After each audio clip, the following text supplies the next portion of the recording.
Halo guys, balik lagi di channel KD Gadget. Di video kali ini saya akan mereview Poco X3 Pro setelah 8 bulan pemakaian. Jadi saya sudah pakai HP ini selama 8 bulan sebagai HP utama. Dan di video ini saya mau cerita sedikit pengalaman saya menggunakan HP ini. Saya juga akan bahas masalah-masalah yang saya temui selama menggunakan HP ini. Tapi sebelumnya saya mau jelasin dulu spesifikasi HP ini, siapa tahu mungkin ada yang lupa dengan speknya.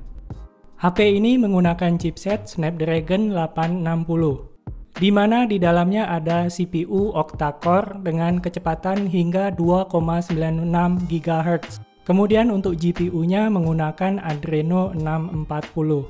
Untuk RAM-nya, HP yang saya gunakan ini RAM-nya 6 GB. Tapi ada juga yang RAM 8 GB. Internal storage-nya 128 GB atau 256 GB. Layarnya 6,6 inci IPS LCD. Support high refresh rate 120 Hz dan sudah dilengkapi dengan Gorilla Glass 6. Baterainya 5160 mAh dan support fast charging 33 watt. Kamera depan 20 megapiksel, kamera belakang 48 megapiksel. HP ini juga sudah dilengkapi dengan NFC dan infrared blaster. Kita ngomongin desain dan build quality-nya dulu. Poco X3 Pro ini punya desain yang sama persis dengan Poco X3 NFC. Ada yang bilang frame HP ini terbuat dari bahan metal atau besi, walaupun bagian belakangnya terbuat dari plastik. Sedangkan di bagian depan sudah dilengkapi dengan Gorilla Glass 6. Pertama kali pegang HP ini rasanya nggak nyaman. Soalnya HP-nya besar, tebal, dan berat. Tapi lama-kelamaan saya mulai terbiasa pegang HP ini. Selama 8 bulan saya pakai HP ini, HP-nya sudah pernah jatuh sebanyak 4 kali. Walaupun sudah 4 kali jatuh, tapi kondisi HP-nya nggak ada lecet sama sekali. Bisa dibilang softcase bawaannya ini berfungsi dengan baik melindungi HP-nya. Ngomongin soal softcase bawaan, setelah 8 bulan pemakaian, warnanya berubah jadi agak kuning. Walaupun begitu, saya tetap menyarankan untuk pakai softcase bawaannya ini, soalnya sudah terbukti bisa melindungi HP-nya. Kita lanjut ngomongin performanya. Buat saya, performa HP ini sangat memuaskan. Di harga 3 jutaan, kita dapat chipset kelas flagship Snapdragon 860, di mana chipset ini bisa memberikan performa yang lebih tinggi dibanding chipset kelas menengah. Contohnya Snapdragon 732G yang banyak digunakan di HP 3 jutaan saat ini. Nilai jual utama HP ini memang ada di bagian chipsetnya. Dengan chipset yang ngebut, buka tutup aplikasi dan multitasking terasa lebih smooth. Begitu juga waktu dipakai main game. Contohnya di game yang paling sering saya mainkan yaitu Mobile Legends. Di game ini settingan grafisnya bisa rata kanan, frame rate-nya stabil dan nggak ada lag sama sekali. Kemudian untuk PUBG Mobile, gamenya juga enak untuk dimainkan di Poco X3 Pro. Di game ini settingan grafisnya bisa HDR Extreme atau bisa juga dinaikkan ke grafis Ultra HD dengan frame rate Ultra.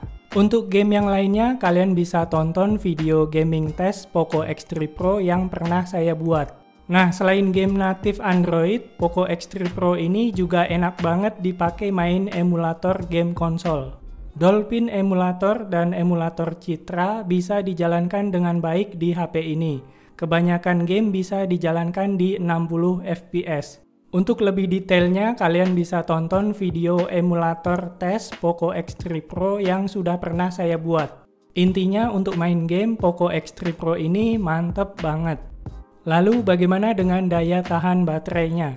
Poco X3 Pro dibekali dengan baterai yang cukup gede yaitu 5160 mAh. Dengan baterai yang cukup gede ini biasanya saya dapat screen on time 6-7 jam. Di mana penggunaan saya biasanya untuk komunikasi, nonton YouTube, buka sosmed, dan juga main game. Nah, kalau baterainya habis, butuh waktu 1 jam 12 menit untuk ngecas dari 0 ke 100%. Poco X3 Pro ini support fast charging 33 watt, jadi nggak butuh waktu lama untuk ngecas baterainya sampai penuh. Kita lanjut bahas kameranya. Salah satu kelemahan HP ini ada di bagian kameranya, terutama di hasil fotonya. Hasil foto Poco X3 Pro nggak begitu bagus kalau kita bandingkan dengan HP 3 jutaan merek lain. Jujur aja, kameranya ini nggak bikin saya semangat untuk foto-foto. Sebetulnya kelemahan di bagian fotografi ini bisa sedikit diatasi dengan menggunakan Gcam. Beda dengan foto, untuk hasil videonya saya cukup puas. Poco X3 Pro bisa merekam video hingga resolusi 4K 30 fps. Hasil video 4K-nya ini cukup stabil, jadi kita nggak perlu pakai gimbal lagi.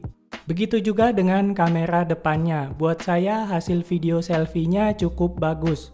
Bisa banget kalau mau dipakai ngevlog. Tapi sayangnya HP ini bisa bikin tangan cepet pegel kalau dipakai ngevlog. Soalnya HP ini lumayan berat, apalagi kalau dipegang dengan satu tangan. Oke, kita lanjut bahas masalah-masalah yang ada di HP ini. Kalau kita ngomongin Poco X3 Pro, masalah pertama yang muncul adalah Ghost Touch. Banyak pengguna Poco X3 Pro yang ngalamin masalah Ghost Touch. Kebetulan HP yang saya gunakan ini bebas Ghost Touch. Jadi selama 8 bulan saya gunakan HP ini, saya sama sekali belum pernah ngalamin yang namanya Ghost Touch. Saran saya buat pengguna Poco X3 Pro yang HP-nya Ghost Touch, sebaiknya langsung klaim garansi aja. Kemudian masalah lain yang sering dibahas adalah HP-nya panas dan baterainya boros. Lagi-lagi saya nggak merasakan kedua masalah ini. HP yang saya gunakan ini normal-normal aja.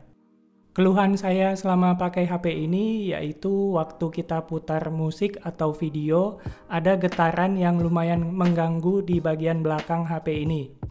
Kemudian modul kamera belakang HP ini menonjol banget dan gampang kotor. Jadi tiap kali mau moto, saya harus lap dulu modul kameranya ini, kalau nggak hasil fotonya bakal semakin jelek. Keluhan lainnya, waktu buka YouTube dan nonton video yang ada HDR-nya, layar HP-nya jadi kekuningan. Saya nggak tahu kenapa kayak gini, tapi ini lumayan mengganggu. Sebetulnya masih banyak lagi keluhan-keluhan kecil yang ingin saya sampaikan, tapi supaya videonya nggak kepanjangan, kita langsung masuk ke kesimpulan aja. Terlepas dari masalah Ghost Touch, Poco X3 Pro ini adalah HP gaming 3 jutaan terbaik saat ini. Setahu saya nggak ada HP merek lain dengan chipset Snapdragon seri 800 yang dijual di harga segini, kecuali HP limbah. Perlu diingat, nggak semua Poco X3 Pro punya masalah Ghost Touch. Buktinya, HP yang saya gunakan ini normal-normal aja. Padahal HP saya ini adalah batch pertama yang dijual di Indonesia. Saya beli HP ini di flash sale pertama bulan April 2021 di Shopee.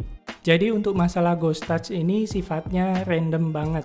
Kalau lagi beruntung, kalian bisa dapat HP yang normal kayak punya saya ini. Sebaliknya, kalau lagi sial, bisa dapat HP yang Ghost Touch. Walaupun begitu, saya tetap merekomendasikan Poco X3 Pro, terutama buat kalian yang hobi main game, tapi budgetnya cuma 3 jutaan aja. Seandainya kalian beli Poco X3 Pro dan dapatnya zonk, sebaiknya langsung klaim garansi. Fungsi garansi itu memang untuk melindungi kita sebagai konsumen, jadi nggak usah takut apalagi bingung. Nah, buat kalian yang nggak hobi main game dan lebih mementingkan kamera, saya tidak merekomendasikan HP ini. Soalnya kameranya nggak begitu bagus, terutama di bagian fotografinya.